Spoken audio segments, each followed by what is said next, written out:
ನಮಸ್ಕಾರ ಎಲ್ಲರಿಗೂ. The Canada trader YouTube channel ಮೇಲೆ ಸ್ವಾಗತ. Nifty bank Nifty daily analysis video ನಾಳೆ 13th ಫೆಬ್ರವರಿ ಸಲುವಾಗಿ. ಸೊ ಇವತ್ತು ಮಂಡೇ ಮೊಮೆಂಟಮ್ ಒಂಥರ ಡೌನ್ ಟ್ರೆಂಡ್ ಒಳಗೆ ಇತ್ತು.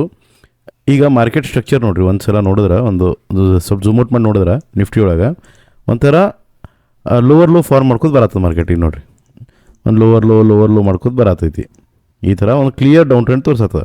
ಸೊ ಈಗ ನೆಕ್ಸ್ಟ್ ಈಗ ಲೋ ಮಾಡ್ಯದ. ಸೊ ಇವು ನಾಳೆ ಒಂದು ಸಣ್ಣ ಪ್ರಾಫಿಟ್ ಬುಕ್ಕಿಂಗ್ ಬಂದು ಡೌನ್ ಟ್ರೆಂಡ್ ಹೋಗ್ಬೇಕಂದ್ರೂ ಆಮೇಲೆ ಲೋವರ್ ಲೋ ಬರೋ ಚಾನ್ಸ್ ಅದ. ಬಟ್ ನಾಳೆ ಒಂದು ಪ್ರಾಫಿಟ್ ಬುಕ್ಕಿಂಗ್ ಬರುತ್ತಂತ ನಾನು ಅನ್ಕೋತೀನಿ. ಅದು ಯಾವಾಗ ಒಂದು ಸಣ್ಣ ಫಾಲ್ ಆದಮೇಲೆ. ಸೊ ಅದಕ್ಕಾಗಿ ಈಗ ಇಲ್ಲಿ ಒಂದು ಎಮ್ ಪ್ಯಾಟರ್ನ್ ಟೈಪ್ ಆಗ್ಯದ ನಿಫ್ಟಿ ಒಳಗೆ. ಸೊ ಈಗ ಇಲ್ಲಿ ಯಾರು ಶಾರ್ಟ್ ಸೆಲ್ಲರ್ಸ್ ಇರ್ತಾರೆ ಅವ್ರದ್ದೆಲ್ಲಾರ್ದು ಇಲ್ಲಿ ಸ್ಟಾಪ್ ಲಾಸ್ಗಳು ಇರ್ತಾವೆ. ಇಲ್ಲೆಲ್ಲ ಒಂಥರ ಸ್ಟಾಪ್ ಲಾಸ್ಗಳು ಇರ್ತಾವೆ. ಸೊ ಇಲ್ಲಿ ನಮಗೆ ಎರಡು ಬೈಯಿಂಗ್ ಝೋನ್ಗಳು ಅದಾವೆ. ಸೊ ಇಲ್ಲೊಂದದ. ಸೊ ನಾಳೆ ಏನಾದರೂ ಮಾರ್ಕೆಟ್ ಓಪನಿಂಗ್ ಮೇಲೆ ಡಿಪೆಂಡ್ ಆಗ್ತದೆ ಯಾವುದರಿಂದ ಬೈಯಿಂಗ್ ಹಾಕಂತ. ಮತ್ತು ಇಲ್ಲಿ ಇವತ್ತು ಯಾರ್ಯಾರು ಬೈಯಿಂಗ್ ಮಾಡ್ರೆ ಅವ್ರದ್ದು ಇಲ್ಲಿ ಸ್ಟಾಪ್ ಲಾಸ್ಗಳು ಅದಾವೆ. ಇನ್ ಕೇಸ್ ಮಾರ್ಕೆಟ್ ಏನರೇ ಸ್ವಲ್ಪ ಗ್ಯಾಪ್ ಅಪ್ ಆಗಿ ಇಲ್ಲಿ ಒಳಗೆ ಸ್ವಲ್ಪ ಟೈಮ್ ಸ್ಪೆಂಡ್ ಮಾಡ್ತಂದ್ರೆ ಸೊ ಇಲ್ಲಿಂದ ಒಂದು ಬೈಯಿಂಗ್ ಸ್ಟಾರ್ಟ್ ಆಗ್ತದೆ. ಇದು ಏನಾದರೂ ಮೊಮೆಂಟಮ್ ಫಾಸ್ಟ್ ಇತ್ತು ಅಂದ್ರೆ ನೆಕ್ಸ್ಟ್ ಬೈಯಿಂಗ್ ಮೊಮೆಂಟಮ್ ಇಲ್ಲದ. ಈ ಎರಡು ಬೈಯಿಂಗ್ ಮೊಮೆಂಟಮ್ ಅದಾವೆ. ಒಂದು ಡೌನ್ ಇಲ್ಲಿ ಕೊಡ್ತಂದ್ರೆ ಈ ಒಂದು ಒಳಗೆ ಸ್ವಲ್ಪ ಟೈಮ್ ಸ್ಪೆಂಡ್ ಮಾಡಿ ಕೆಳಗೆ ಬಂತಂದ್ರೆ ನಮಗೆ ಇಲ್ಲಿ ಪರ್ಫೆಕ್ಟ್ ಈ ಎರಡು ಲೆವೆಲ್ದಾಗ ಪರ್ಫೆಕ್ಟ್ ಬೈಯಿಂಗ್ ಸಿಗ್ತದೆ. ಸೊ ಇಲ್ಲಿ ಸ್ವಲ್ಪ ಮೊಮೆಂಟಮ್ ನೋಡಿಕೊಂಡು ಒಂದು ಸಣ್ಣ ಡಬ್ಲ್ಯೂ ಮಾಡ್ತಂದ್ರೆ ಇಲ್ಲೇ ಒಂದು ಬೈಯಿಂಗ್ ಮಾಡ್ಬೋದು ಈ ಝೋನ್ದಾಗೆ. ಇನ್ ಕೇಸ್ ಇದು ಟ್ರ್ಯಾಪ್ ಮಾಡ್ತಂದ್ರೆ ಈ ಲೆವೆಲ್ದಾಗ ನಾವು ಬೈಯಿಂಗ್ ಅಟೆಂಪ್ಟ್ ಮಾಡ್ಬೋದು. ಸೊ ಈ ಬೈಯಿಂಗ್ ಏನಾಗ್ತದೆ ನಮಗೆ ಅರೌಂಡ್ ಈ ಹೈ ಮತ್ತು ಈ ಹೈ ಬ್ರೇಕ್ ಮಾಡೋ ಚಾನ್ಸ್ ಅದ. ಇಲ್ಲಿಂದ ಹೋಯ್ತಂದ್ರೆ ಈ ಹೈ ಬ್ರೇಕ್ ಮಾಡ್ತದೆ, ಇಲ್ಲಿಂದ ಹೋಯ್ತಂದ್ರೆ ಮತ್ತೆ ಈ ಝೋನ್ದಾಗೆ ಸ್ಟಾಪ್ ಆಗ್ಬೋದು. ಬಟ್ ಈ ಬೈಯಿಂಗ್ದಾಗ ನಾವು ಅಟೆಂಪ್ಟ್ ಮಾಡ್ಬೋದು ನಿಫ್ಟಿ ಒಳಗೆ. ಇನ್ ಕೇಸ್ ಫ್ಲ್ಯಾಟ್ ಅಥವಾ ಗ್ಯಾಪ್ ಡೌನ್ ಓಪನ್ ಆಯ್ತು ಅಂದರೆ ಈ ಝೋನ್ ಅವಾಗ ನಮ್ಗೆ ಯೂಸ್ ಆಗೋಲ್ಲ, ಅವಾಗ ಈ ಝೋನ್ ಯೂಸ್ ಆಗ್ತದೆ. ಇದರ ಬಿಟ್ಟರೆ ಕೆಳಗೆ ಸ್ವಲ್ಪ ದೂರ ಅದಾವೆ ಝೋನ್ಗಳು. ಇಲ್ಲೊಂದು ಝೋನ್ ಅದ 380 ಲೆವೆಲ್ 21,380 ಲೆವೆಲ್ಗೆ ಒಂದು ಝೋನ್ ಅದ. ಅದಾದ್ಮೇಲೆ ನಮಗೆ ಮತ್ತು ಕೆಳಗದ ಅಷ್ಟು ಕೆಳಗೇನು ಬರಲಿಕ್ಕಿಲ್ಲ. ಬಂತಂದ್ರೂ ಎಕ್ಸ್ಟ್ರೀಮ್ ಲೆವೆಲ್ ಇಲ್ಲ. ಅದು 21,200 ಲೆವೆಲ್ 218 ಅರೌಂಡ್ ಐತಿ, 220 ಆ ಲೆವೆಲಿಗೆ ಐತಿ.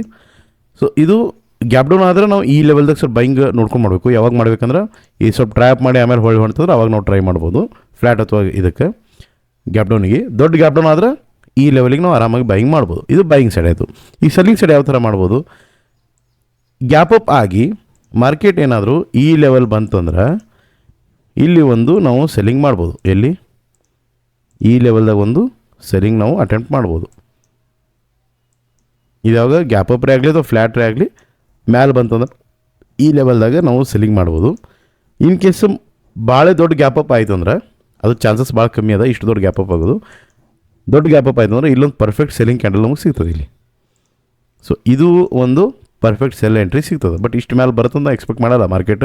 ಸಮ್ವೇರ್ ಇಲ್ಲಿಂದ ರಿವರ್ಸ್ ಆಗ್ಬೋದು. ಈ ಲೆವೆಲಿಲ್ಲ ಈ ಲೆವೆಲ್ ರಿವರ್ಸ್ ಆಗ್ತದೆ. ಸೊ ಇದು ಒಂದು ಇಲ್ಲಿಂದ ಒಂದು ಸೆಲ್ಲಿಂಗ್ ಆಯ್ತು ಅಂದ್ರೆ ನಮಗೆ ಮತ್ತು ಇದು ಲೋ ಹೋಗೋ ಚಾನ್ಸ್ ಅದ. ಬಟ್ ಈ ಸೆಲ್ಲಿಂಗ್ ಬರೋಕ್ಕಿಂತ ಮೊದಲು ಒಂದು ಅಪ್ ಮೂವ್ ಆಗಬೇಕು. ಅದು ಇಲ್ಲಿಂದನೇ ಆಗ್ಬೋದು ಅಥವಾ ಇಲ್ಲಿ ಕೆಳಗೆ ಬಂದು ಆಗ್ಬೋದು, ನಮ್ಗೆ ಗೊತ್ತಿಲ್ಲ. ಬಟ್ ಈ ಎರಡು ಕಡೆ ನಾವು ಸೆಲ್ಲಿಂಗ್ ಅಟೆಂಪ್ಟ್ ಮಾಡ್ಬೋದು. ಸೊ ನಿಫ್ಟಿ ಒಳಗೆ ಇಷ್ಟು. ಬ್ಯಾಂಕ್ ನಿಫ್ಟಿನೂ ಕ್ಲಿಯರ್ ನೆಗೆಟಿವ್ ಸಿನಾರಿಯೋ ತೋರಿಸತ್ತದ. ಸೊ ಇದು ಏನು ಕಾಣಿಸ್ತದೆ ನಮಗೊಂದು inverted pole and flag pattern ತೋರಿಸತ್ತದ. ಈಗ ಇಲ್ಲಿ ಇನ್ವರ್ಟೆಡ್ ಪೋಲ್ ಆ್ಯಂಡ್ ಫ್ಲ್ಯಾಗ್ ತೋರಿಸತ್ತದ. ಸೊ ಇಲ್ಲಿ ನಮಗೆ ಎರಡು ಬೈಯಿಂಗ್ ಝೋನ್ಗಳು ಅದಾವು ಸೇಮ್ ವೇ. ಸೊ ಈಗ ಮಾರ್ಕೆಟ್ ಏನಾದರೂ ಇಲ್ಲಿ ಸಣ್ಣ ಗ್ಯಾಪ್ ಅಪ್ ಆಯಿತು ಅಂದ್ರೆ ಇಲ್ಲಿ ಗ್ಯಾಪ್ ಅಪ್ ಆಯಿತು ಅಥವಾ ಫ್ಲ್ಯಾಟ್ ಓಪನಿಂಗ್ ಆಗಿ ನಮಗೇನ್ರಿ ಈ ಲೆವೆಲ್ ತನಕ ಬಂತು ಅಂದ್ರೆ ನಾವು ಒಂದು ಇಲ್ಲಿ ಸೆಲ್ಲಿಂಗ್ ಅಟೆಂಪ್ಟ್ ಮಾಡ್ಬೋದು. ಇಲ್ಲ ಅಂದ್ರೆ ನೆಕ್ಸ್ಟ್ ಈ ಲೆವೆಲ್ದಾಗ ಒಂದು ಸೆಲ್ಲಿಂಗ್ ಅಟೆಂಪ್ಟ್ ಮಾಡ್ಬೋದು. ಇನ್ ಕೇಸ್ ಗ್ಯಾಪ್ ಅಪ್ ದೊಡ್ಡದಾಯ್ತು ಅಂದ್ರೆ ನಾವು ಈ ಲೆವೆಲಿಗೆ ಅಟೆಂಪ್ಟ್ ಮಾಡ್ಬೋದು. ಇಲ್ಲಾಂದರೆ ಈ ಲೆವೆಲಿಂದನೇ ಫ್ಲ್ಯಾಟ್ ಓಪನಿಂಗ್ ಆಗಿ ಬಂತಂದ್ರೆ ಈ ಲೆವೆಲಿಗೆ ಸೆಲ್ಲಿಂಗ್ ಮಾಡ್ಕೋಬೋದು. ಈ ಥರ ನಾಳೆ ಏನಾದರೂ ಮಾರ್ಕೆಟ್ ಫ್ಲ್ಯಾಟ್ ಅಥವಾ ಸಣ್ಣ ಗ್ಯಾಪ್ ಅಪ್ ಆಗಿ ಇಲ್ಲೇ ರೇಂಜ್ ಬ್ರೇಕ್ಔಟ್ ಕೊಡ್ತಂದ್ರೂ ಇಲ್ಲಿ ತನಕ ಒಂದು ಮೊಮೆಂಟಮ್ ಸಿಗ್ತದೆ. ಬಟ್ ನಾನು ಬ್ರೇಕ್ಔಟ್ಸ್ ಎಂಟ್ರಿ ಟ್ರೇಡ್ ಮಾಡಲ್ಲ. ನಾನು ಬ್ರೇಕ್ಔಟ್ಸ್ ಟ್ರೇಡ್ ಮಾಡಲ್ಲ, ನಾನು ರಿವರ್ಸ್ ಟ್ರೇಡ್ ಮಾಡ್ತೀನಿ. ಇನ್ ಕೇಸ್ ಡೈರೆಕ್ಟ್ ಬಂತಂದ್ರೆ ನಮಗೆ ಇಲ್ಲಿ ಪರ್ಫೆಕ್ಟ್ ಬೈಯಿಂಗ್ ಝೋನ್ಗಳು ಅದಾವೆ. ಇದೊಂದು ಝೋನ್ ಬೈಯಿಂಗ್ ಐತಿ. ಸೊ ಇದು ಫ್ಲ್ಯಾಟ್ ಅಥವಾ ಇದು ಆಯ್ತಂದ್ರೆ ಇಲ್ಲಿಂದನೇ ರಿವರ್ಸ್ ಹಾಕೋದು ಮಾರ್ಕೆಟ್. ಇಲ್ಲಿ ಎಲ್ಲ ಸ್ಟಾಪ್ ಲಾಸ್ಗಳು ತೊಗೊಂಡು ಇಲ್ಲಿಂದನೇ ಹೋಗ್ತದೆ. ಇನ್ ಕೇಸ್ ಗ್ಯಾಪ್ ಡೌನ್ ಆಯಿತು ಅಂದ್ರೆ ಇದೇನಾದರೂ ಗ್ಯಾಪ್ ಡೌನ್ ಓಪನಿಂಗ್ ಆಯಿತು ಅಂದ್ರೆ ಇಲ್ಲಿಗೆ, ಸೊ ಆವಾಗ ನಮಗೆ ಇಲ್ಲಿ ಬೈಯಿಂಗ್ ಝೋನ್ ಅದ. ಸೊ ಬ್ಯಾಂಕ್ ನಿಫ್ಟಿ ಒಳಗೆ ಎರಡು ಬೈಯಿಂಗ್ ಝೋನ್ಗಳು ಅದಾವೆ, ಸೆಲ್ಲಿಂಗ್ ಝೋನ್ ಇಷ್ಟು ಅದಾವೆ. ಸೊ ನಾಳೆ ನನಗೆ ಅನ್ನಿಸ್ತದೆ ಮಾರ್ಕೆಟ್ ಈಗ ಒಂದು ಫಾಲ್ ಆಗ್ಯದ, ಒಂದು ಸಣ್ಣ ಪ್ರಾಫಿಟ್ ಬುಕ್ಕಿಂಗ್ ಕೊಟ್ಟು ಹಿಂಗೆ ಬರ್ತದೆ ನನಗೆ ಅನ್ನಿಸ್ತದೆ. ಅದು ಲಾರ್ಜರ್ ಟೈಮ್ ಫ್ರೇಮ್ದಾಗ ನಮಗೆ ಒಂದು 15 ಮಿನಿಟ್ಸ್ ಮೊಮೆಂಟಮ್ ಸಾಕಾಗ್ತದೆ ಪ್ರಾಫಿಟ್ ಬುಕ್ ಮಾಡೋಕ್ಕೆ. ಸೊ ವಿಡಿಯೋ ಇಷ್ಟ ಆದರೆ ಲೈಕ್ ಕಮೆಂಟ್ ಮಾಡಿರಿ. ಯಾವುದೇ ಅನಾಲಿಸಿಸ್ ನೀವು ಫಾಲೋ ಮಾಡೋಕ್ಕಿಂತ ಮೊದಲು ನಿಮ್ದು ಎಂಟ್ರಿ ರೂಲ್ ಸ್ಯಾಟಿಸ್ಫೈ ಅಷ್ಟೇ ಟ್ರೇಡ್ ಮಾಡಿರಿ. ಡಿಮೆಟ್ ಅಕೌಂಟ್ ಇಲ್ಲ ಅಂದರೆ ಡಿಮೆಟ್ ಅಕೌಂಟ್ ಲಿಂಕ್ ಓಪನ್ ಮಾಡಿರಿ. ಟ್ರ್ಯಾಪ್ ಟ್ರೇಡಿಂಗ್ ನನ್ನಿಂದ ಟ್ರೇಡಿಂಗ್ ತೊಗೊರಿ ಲೈವ್ ಆಗಿ. ಮತ್ತು ಟೆಲಿಗ್ರಾಮ್ ಚಾನಲ್ ಜಾಯ್ನ್ ಆಗಿರಿ. ವಾಯ್ಸ್ ಕಾಲ್ ಡೈರೆಕ್ಟ್ ಮಾತಾಡುತ್ತಾನೆ. ಇನ್ಸ್ಟಾಗ್ರಾಮ್ ಫಾಲೋ ಮಾಡಿರಿ. ಚಾನಲ್ ಸಬ್ಸ್ಕ್ರೈಬ್ ಮಾಡಿರಿ. ವಿಡಿಯೋ ಏನು ಮಾಡ್ತೀನಿ. Thank you.